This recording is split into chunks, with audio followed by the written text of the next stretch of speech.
चलो बच्चे लोग, इलेक्ट्रोकेमिस्ट्री में देखो कैसे कैसे न्यूमेरिकल्स आते हैं एग्जाम में, और तुम लोग को कितना जल्दी सॉल्व करके देना है, ये कैसे तुम लोग करोगे। सबसे पहला क्वेश्चन लिखो सब लोग।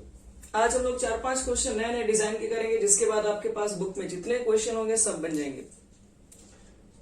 क्वेश्चन लिखो तो, calculate the standard EMF, standard EMF of a cell. बताओ तो स्टैंडर्ड ईएमएफ को किससे रिप्रेजेंट करेंगे?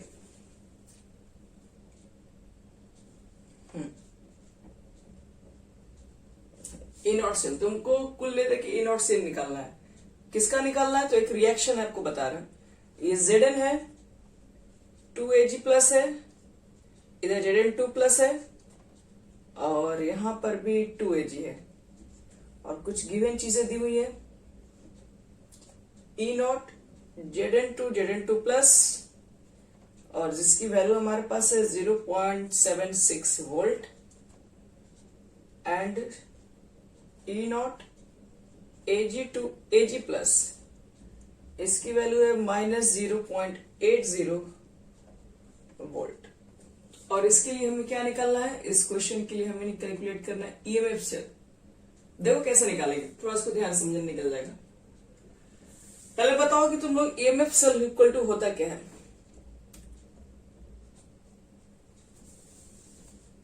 गुड। तो एक चीज पहले देख लो, कैथोड और एनोड का पहचान। पहले एक मिनट, द सेल रिएक्शन हम लिखते हैं, इसको सेल रिएक्शन बोलते हैं। कैन बी रिटेन एज लिख दो।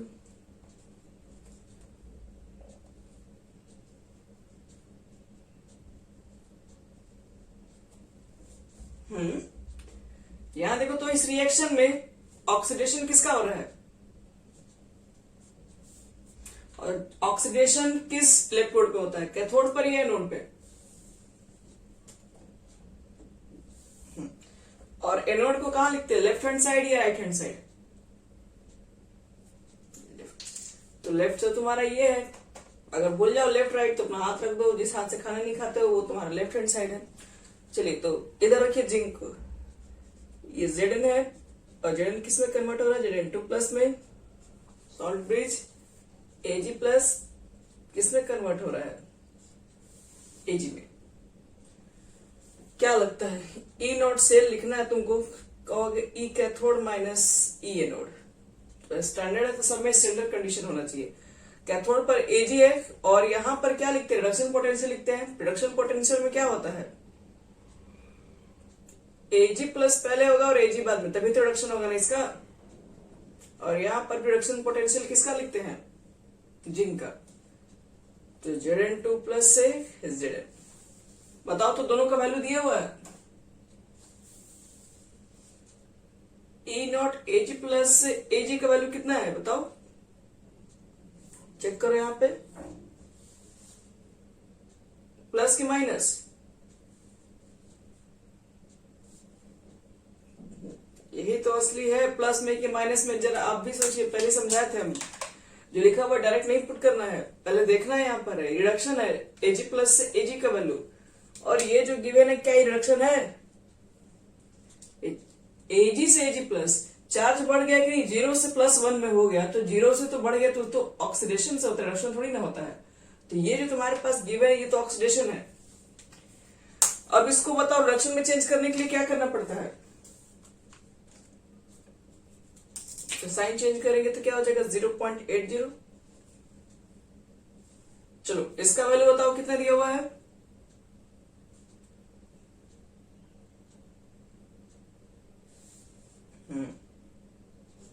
तो क्योंकि देखो है तो प्लस में, लेकिन ये ऑक्सीडेशन पोटेंशियल है। हम प्लस होके देखो कितना हो जाएगा फाइन? 1.56 वोल्ट। देख लिए पहले क्वेश्चन में तुम लोग हालत खराब हो गई कैसे, इसलिए क्वेश्चन को देख के मत रख देना डायरेक्टली, गलत हो जाएगा पूरा। चलो अब आते हैं नेक्स्ट क्वेश्चन पर। इसको मिटा रहे हैं।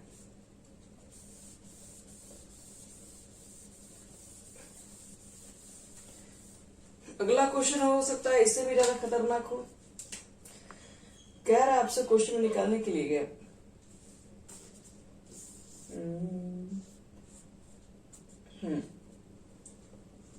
देखो वही स्टैंडर्ड ईएमएफ निकालना है, ई नॉट सेल निकालना है ऑफ द फॉलोइंग सेल।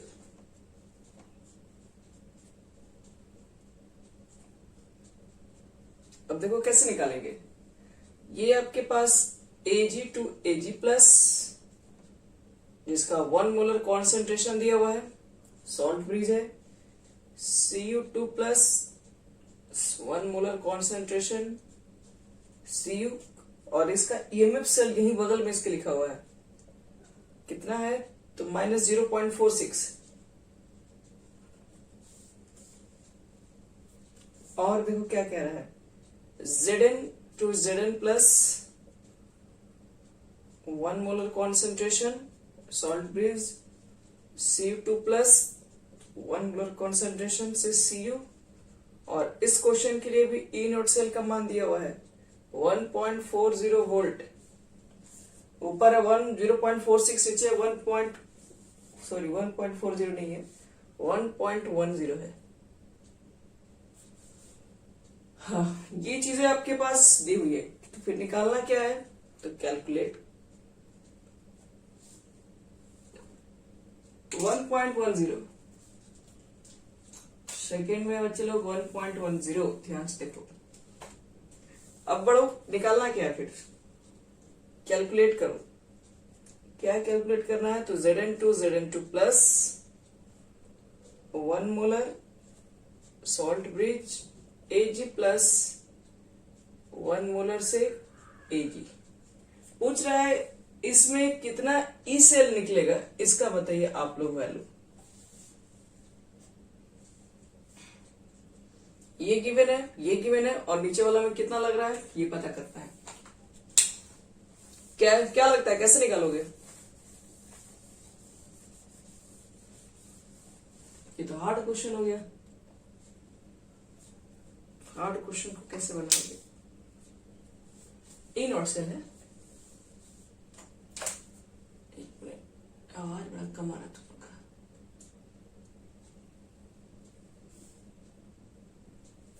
चलो बोलो बच्चे लोग, बनेगा? बोलिए।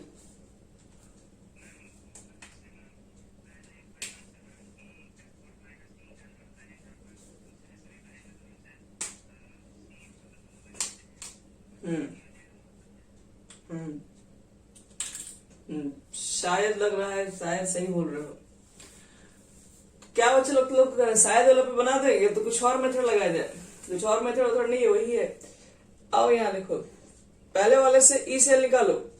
क्या लिखोगे फॉर्मूला? ई कैथोड, कैथोड पर कौन है चेक करो तो। कैथोड पे कॉपर, और Ag प्लस से Ag।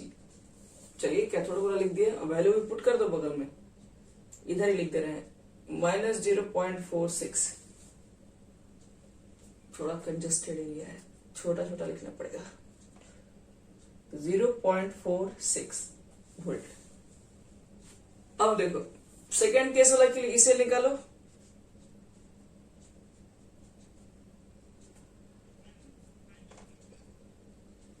Case first, case second कर देना इसमें। माइनस, हाँ माइनस ही है, ध्यान से देखो, माइनस लिखा हुआ दिख रहा है यहाँ पे। अब बताओ तो बच्चे लोग, फिर से सेकेंड वाले की निकालोगे तो कैथोड पे तो फिर से कॉपर ही है, लेकिन एनोड पर तो जिंक है आपका। जिंक का लिखना तो रिडक्शन पोटेंशियल है ना, क्योंकि इस रिडक्शन पोटेंशियल से ही लेकर बनाए हम लोग 1.10 वोल्ट। चलो इतना लिख दिए। अब क्या करें बताओ, माइनस, तो माइनस माइनस प्लस माइनस गया। अरे ये तो इसी है, थोड़ा ये कट गया। क्या बचा उसको चेक करो। पॉजिटिव वाला पहले लिख देंगे हम लोग, नेगेटिव वाले को बाद में लिखेंगे। और एक चीज बताओ, इधर कितना लिखेंगे? दोनों तो माइनस में हो गया, दोनों को ऐड करोगे तो कितना?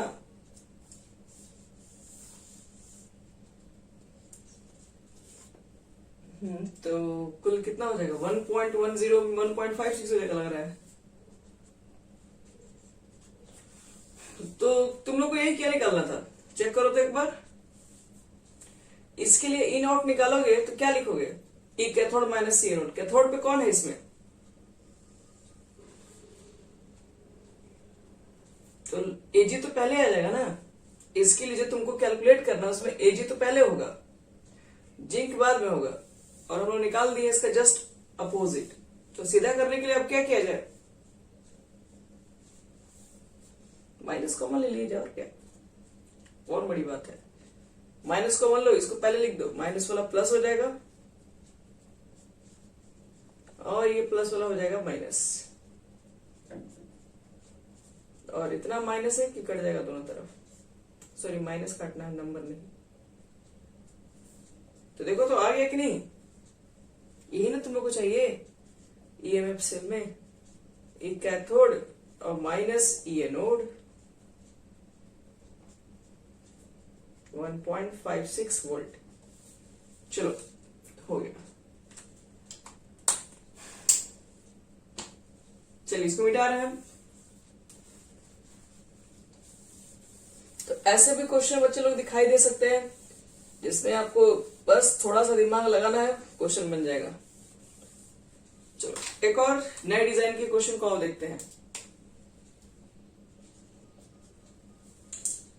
जिसमें सब कुछ आप ही लोग के हाथ में है। अब किसका ऑक्सीडेशन होगा, किसका रिडक्शन होगा, वो क्वेश्चन में भी नहीं दिया हुआ है। तो वो क्या कर रहा है? कैलकुलेट करने के लिए बोल रहा है EMF, standard EMF of the cell containing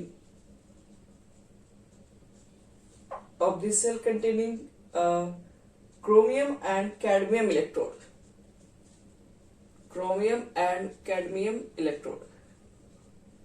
तुमको ईएमएफ सेल बताना है कितना होगा। तुम्हारे पास 2 इलेक्ट्रोड है, क्रोमियम का है, कैडमियम का है। गिवन क्या इसमें है? गिवन कह रहा है कि ई नॉट Cr3 प्लस से Cr का वैल्यू है -0.74 वोल्ट। और सेकेंड में देखो क्या है, सेकेंड में है Cd2 प्लस से Cd का वैल्यू, और इसकी भी वैल्यू गिवन है -0.40 वोल्ट। क्या लगता है ये क्वेश्चन आप लोग से बनेगा? ये भी क्वेश्चन थोड़ा खतरनाक टाइप का है। तो खतरनाक इसलिए अच्छे लोग हैं क्योंकि ये क्वेश्चन में बताया ही नहीं कि कैथोड पर कौन है, एनोड पर कौन है। यही दिक्कत कर गया। लेकिन ये सब तो पता करना हमारे बाएं हाथ का खेल है, ये सब तो हमारे लिए बच्चे के समान है। देखो कैसे, ध्यान समझना। ये दोनों का वैल्यू तो दिया हुआ है ना, Cr का भी दे दिया हुआ है, Cd का भी दे दिया हुआ है। बताओ तो ये दोनों में किसका इलेक्ट्रोड पोटेंशियल ज्यादा है?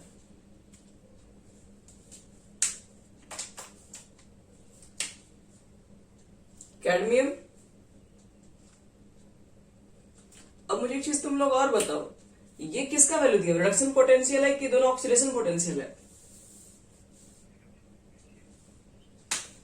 अगर ये रिडक्शन पोटेंशियल है तो आप लोग ने पढ़ा होगा कि जिसकी रिडक्शन पोटेंशियल ज्यादा होती है वो सब्सटेंस के रिड्यूस होने की टेंडेंसी ज्यादा होती है।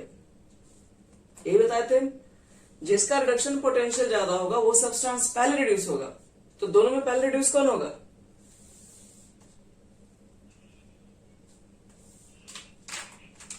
Cd होगा, क्योंकि कैडमियम का ज्यादा है ना। कैडमियम का मोर पॉजिटिव वैल्यू तो more easily tendency to reduce, तो ये आसानी से रिड्यूस होगा। तो बताओ रिडक्शन अब कहां होता है? रिडक्शन किस इलेक्ट्रोड पे होगा? कैथोड। बस, तो इसका मतलब है ये कैथोड पर है और ये एनोड पर है। हो गया। देखिए कितना सारी सॉल्व कर लिया हम लोग। अगर ये क्वेश्चन में नहीं भी दिया रहे, नहीं ये कोई जरूरी नहीं है, ये हम लोग यहां से देख के मालूम करेंगे ना। पहले ये वैल्यू किसका है? तो ये रिडक्शन पोटेंशियल है। रिडक्शन पोटेंशियल के बारे में बताया गया कि जितना ज्यादा आपको लिखवा था नोट्स में, हाइयर द एसआरपी वैल्यू। अगर एसआरपी वैल्यू ज्यादा है तो वह साइंस रिड्यूस होगा। अगर एसओपी वैल्यू ज्यादा है ऑक्सीडेशन पोटेंशियल, तो वो इजिली ऑक्सीडाइज होगा। और ऑक्सीडेशन वाला हमेशा एनोड पे रहता है, रिडक्शन वाला हमेशा कैथोड पे रहता है। तब बच्चे लोग यहाँ एक चीज चेक करो, इसमें रिडक्शन हमको मालूम चल गया, कैथोड पर कौन होगा ये भी हम लोग को मालूम चल गया। अब तुम लोग को नेट सेल रिएक्शन लिखना सिखाते हैं। नेट सेल रिएक्शन का मतलब क्या है, एनोड हाफ कैथोड हाफ को ऐड कर देते हो तो नेट सेल रिएक्शन निकल जाता है। तो आओ लिखते हैं नेट सेल रिएक्शन। अभी नहीं, डायरेक्टली नेट सेल, पहले ऑक्सीडेशन हाफ। तो ऑक्सीडेशन कहाँ होता है, एनोड, तो लिखोगे एट एनोड। एनोड पर क्या होता है, ऑक्सीडेशन। ऑक्सीडेशन किसका होगा, क्रोमियम का होगा, कैडमियम का होगा, बताओ। क्रोमियम। तो क्रोमियम किसमें कन्वर्ट हो रहा है, सीआर किसमें जा रहा है, Cr+3 में। कितना इलेक्ट्रॉन लूज किया होगा, 3। अब बात करते हैं एट कैथोड। कैथोड पर होता है रिडक्शन। रिडक्शन के लिए किसको चुना गया है, कैडमियम। और कैडमियम रिडक्शन कैसे लिखेंगे, Cd2+ से क्या करेगा, 2 इलेक्ट्रॉन को गेन करके किसमें कन्वर्ट होगा, यही रिडक्शन हो गया। अब एक चीज बताओ, क्या दोनों को ऐड करेंगे तो इलेक्ट्रॉन कैंसिल हो जाएगा, इसमें 3 है इसमें 2 है, तो पहले तो आप क्या करोगे, हाँ इसमें 2 से मल्टीप्लाई, इसमें 3 से करो, तब जाके दोनों 6 होगा और तब जाके कैंसिल होगा और फिर हमारा नेट सेल रिएक्शन आएगा। तो कैथोड हाफ एनोड हाफ को ऐड करोगे ना, इसको ऑक्सीडेशन हाफ भी बोलते हैं, याद रखना, रिडक्शन हाफ। तो नेट सेल रिएक्शन ऐड कर दो, 2 से मल्टीप्लाई करके इसको ऐड कर दो, 3 से मल्टीप्लाई करके ऐड कर दो। 2 से मल्टीप्लाई करके ऐड करोगे तो 2 क्रोमियम, इधर करोगे तो 3 कैडमियम। इलेक्ट्रॉन तो बच्चे लोग गया दोनों तरफ से, फिर यहां पर क्या हो जाएगा, 2 क्रोमियम के ऊपर ट्रिपल+3 कैडमियम। ये हो गया नेट सेल रिएक्शन। कभी कभी आपको नेट सेल रिएक्शन भी लिखने के लिए दिया जा सकता है, तो net cell reaction cathode half anode half को लेके ऐड करते हैं तो नेट सेल रिएक्शन हमें मिल जाता है। अब इस रिएक्शन को देखो किस फॉर्म में लिखना है, ये तो रिएक्शन हो गया हमारा सिंपल। अब इस रिएक्शन को देखो तुम लोग इस फॉर्म में लिख सकते हैं। यहां पर मुझे मालूम चल गया इसका ऑक्सीडेशन है, तो Cr को हम लोग यहां लिखते रहे। रिडक्शन है कैडमियम का, तो रिडक्शन को हम लोग बगल में लिखते हैं।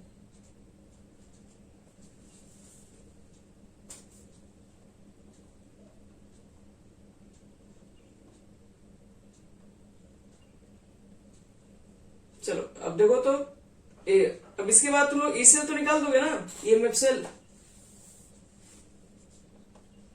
कैसे निकालोगे, E cathode minus C anode. Cathode पर कौन है,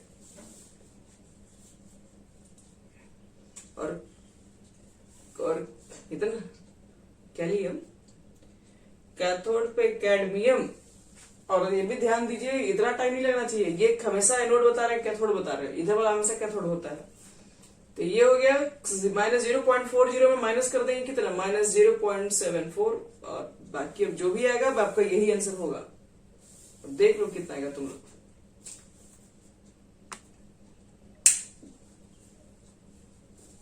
.30 आ रहा है क्या, नहीं 34,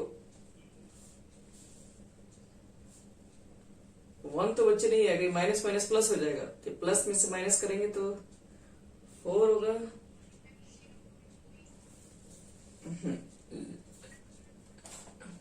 1.14 नहीं आएगा, 1.14 कैसे आएगा बच्चे लोग, इधर माइनस है और ये माइनस माइनस प्लस हो जाएगा, तो पॉजिटिव नेगेटिव तो घटाना पड़ेगा ना।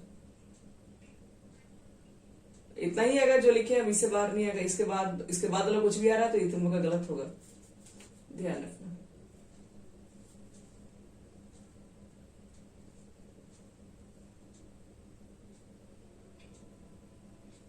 चलिए अब क्या करते हैं, नेक्स्ट क्वेश्चन देखते हैं। ये वाला मेरे एक एक्सरसाइज बनवा दिए, अब सेकंड बनवाते हैं, सेकंड चैप्टर।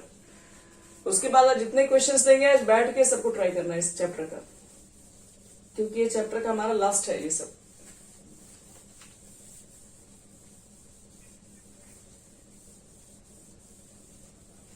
क्या बच्चा तुम लोग बोल, रिडक्शन ये इक्विलिब्रियम आ रहा है ना चैप्टर, बस कुछ दिन इक्विलिब्रियम पढ़ा दे रहे हैं, उसके बाद स्टार्ट कर देंगे उसको टाइप से। ये भी तो कंप्लीट हो गया। देखो अब नेक्स्ट क्वेश्चन बनाओ, एकदम अच्छा वाला क्वेश्चन दे रहे हैं। देखो क्वेश्चन में क्या बोल रहे, थोड़ा ध्यान समझना। क्वेश्चन में आपसे ये पूछ रहा है प्रिडिक्ट, आप प्रिडिक्ट करके बताओ। देखो क्या बताना है।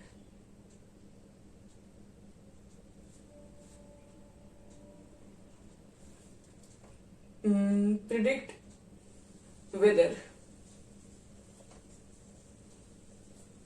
Zinc and silver react with 1 molar H2SO4। कह रहा है कि जिंक है आपके पास, Ag है, और दोनों ही 1 मोलर H2SO4 से रिएक्ट कर रहा है टू गिव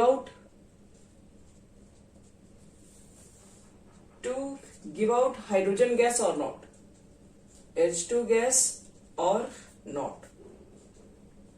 और कुछ गिवन भी है, E0 Zn2 से Zn2 प्लस Zn प्लस का मान दिया हुआ है -0.76 वोल्ट, माइनस पॉइंट है ध्यान रखना। और E0 Ag प्लस से Ag का जो आपका वैल्यू गिवन है वो है 0.80 वोल्ट। ये बच्चे लोग गिवन दिया हुआ इतना सारा बस। तो आप चेक करते हैं कैसे निकालेंगे इसको। क्या लगता है, मुझे तो लगता है कि हाँ बोलो 0.76। तो मुझे तो लगता है बच्चे लोग Zn2 प्लस से Zn और Ag प्लस से Ag। इतना सुंदर आईटी है तुम लोग। आओ देखो इधर, अब मैं जो क्वेश्चन पूछ रही हूँ ये बताओ, क्या आप लोग को नहीं लगता है कि ये क्वेश्चन के लिए मुझे ये सब बनाने की जरूरत नहीं है, ऐसे देख के बता देंगे हम लोग? किसको ऐसा लगता है? चलो हाँ बोलिए। यही तो है इसका सही आंसर। रिएक्टिविटी सीरीज के बेसिस पर ही बता सकते हैं हम लोग। ये बच्चे लोग जिंक है और Ag है। आप लोग ध्यान से देखिएगा, जिंक ऊपर रखा गया, Ag नीचे रखा गया। किसी को याद है रिएक्टिविटी सीरीज? थोड़ा बहुत बोलिए लाइन से।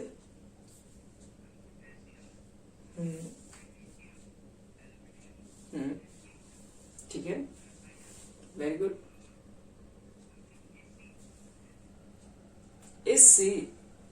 स्कैंडियम नहीं आगे बढ़ जाओ, कोई दिक्कत नहीं है, देखो छूट भी जाएगा तो प्रॉब्लम नहीं है।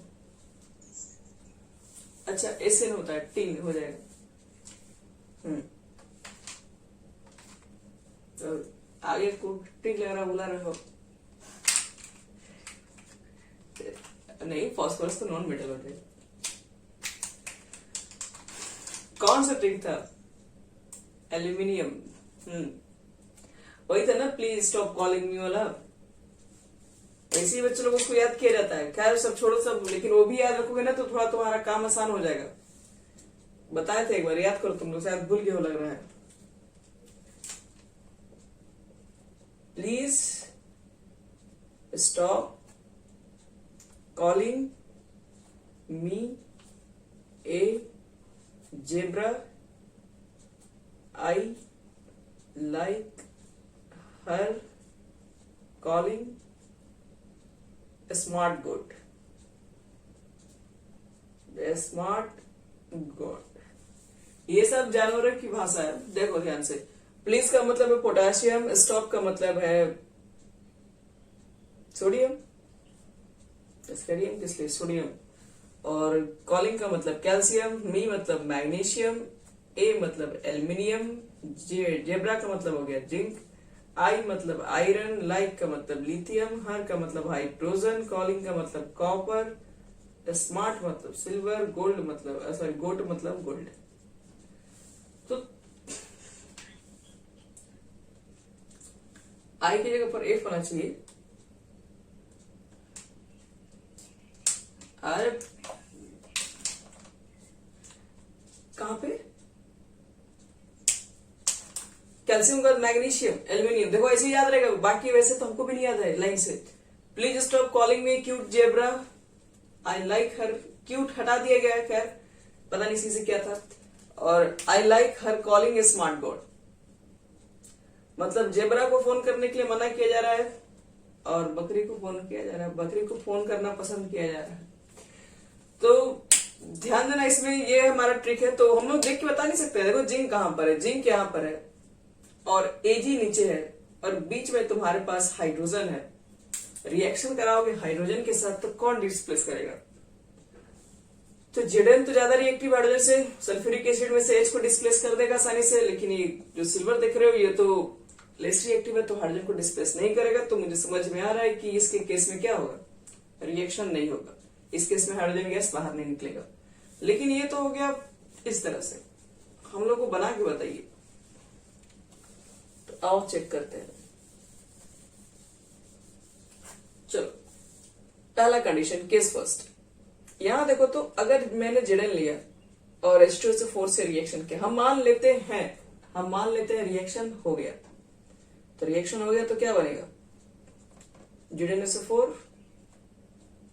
H2 गैस, मान लेते हैं H2 गैस बना है। अगर ये रिएक्शन बच्चे लोग हुआ होगा तो एक बात हमेशा याद रखना कि यहाँ पर E0 की वैल्यू पॉजिटिव आनी चाहिए। अगर E0 की वैल्यू पॉजिटिव होता है तभी आपको बताते कि रिएक्शन स्पॉन्टेनियस है, तभी वो रिएक्शन खुद से होगा, नहीं तो फिर वो रिएक्शन नहीं हो सकता है। तो आओ इसे निकालते हैं। पहले एक मिनट, यहाँ पे ऑक्सीडेशन किसका हो रहा है बता सकते हैं हम? Zn 0 है। अगर हम इसमें से सल्फेट को निकालेंगे तो H के ऊपर प्लस चार्ज आएगा। कितना प्लस आएगा? 2 प्लस आएगा, लेकिन 2 हाइड्रोजन भी तो इसमें है ना, इसलिए H प्लस 1 हाइड्रोजन के लिए और 2 के लिए 2H मिलेगा। 2H प्लस 2 होगा, H होगा प्लस 1 ही रहेगा। अब देखो यहां से सल्फेट पर होता है -2 जो कि कभी चेंज होता नहीं है, तो -2 को बैलेंस करने के लिए +2 लिखना होगा और H2 का मान है 0 लिखना पड़ेगा। तो फाइनली आप चेक कर सकते हैं इसके अंदर ये 0 से +2 में गया और ये H के ऊपर +1 आएगा। +1 अगर किसी को डाउट है तो ये 2x लिख दो, सल्फेट का चार्ज -2 होता है तो 2x minus is equal to 2, तो x इज इक्वल टू 1। तो देख ही रहे हो +1 चार्ज आएगा इसके ऊपर। तो चेक कर लो किसका ऑक्सीडेशन है किसका रिडक्शन है, ये तो मालूम चल जाएगा ना। तब बताओ इस सेल में फॉर्मूला होता है E cathode minus C anode. बताओ कैथोड पर कौन होगा?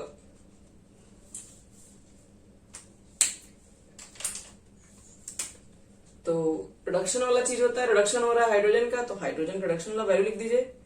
तो रिडक्शन का मतलब होता है प्लस से H2 में जाना। एनोड पर होता है ऑक्सीडेशन, ऑक्सीडेशन का वाला वैल्यू लिखो। भले ऑक्सीडेशन जिंक का भले ही हो रहा है लेकिन लिखना बच्चे रिडक्शन ही है, भूलना मत इस बात को। अब मुझे बताओ कि इसका वैल्यू दिया हुआ है Zn का, लेकिन हाइड्रोजन का वैल्यू नहीं दिया हुआ। कितना लिखते हैं हाइड्रोजन की जगह पे?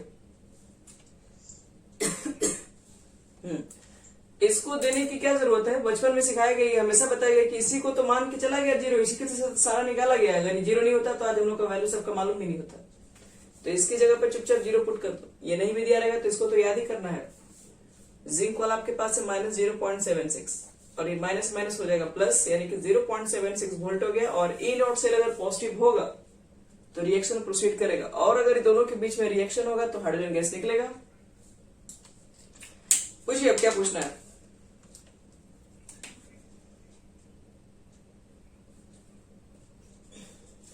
अच्छे तो लोग स्पीकर थोड़ा बंद रख दो, जहां बहुत ज्यादा हल्ला हो रहा है। चलिए तो लिख सकते हैं बच्चे लोग क्या है यहाँ पे, हाइड्रोजन गैस इवॉल्व। इस केस में हाइड्रोजन गैस इवॉल्व होगा, नो डाउट। चलो अब बात करेंगे हम लोग क्या एजी के केस में। चलो एजी के केस में भी रख के दिखाते हैं। सिल्वर ले लो यहां पर, और क्या बनेगा, तो Ag की वैलेंसी तो 1 होती है, सल्फेट की 2 होती है, तो Ag2SO4 हो जाएगा। यहाँ पर 2 लिख दो। चलो बाकी सब बैलेंस है। अब बताओ इसके लिए हम लिखेंगे फॉर्मूला। अगर आप चार्ज पता करना चाहते हैं कि कितना चार्ज होगा तो निकाल सकते हैं। यहाँ पे 0, यहाँ पर 2x करके निकालोगे ना तो +1 चार्ज आएगा। तो चेक करके मुझे बताओ तो इसमें इसलिए कितना हो जाएगा। कैथोड में से एनोड घटाओ, कैथोड पर कौन है?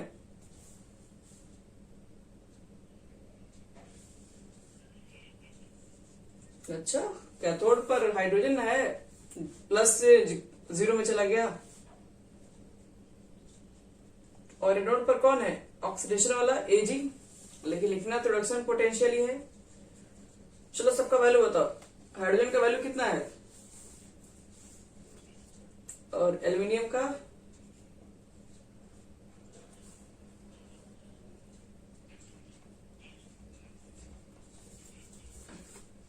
एट जीरो है। तो अब मुझे एक चीज बताओ कि तो निगेटिव आ गया, निगेटिव आ गया तो रिएक्शन नहीं होगा। अब जब रिएक्शन ही नहीं होगा तो H2 गैस कहां से आएगा? तो H2 gas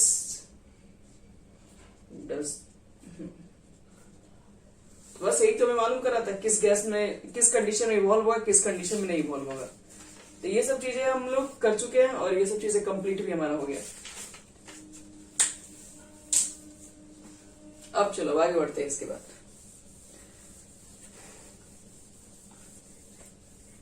does not evolve in this reaction.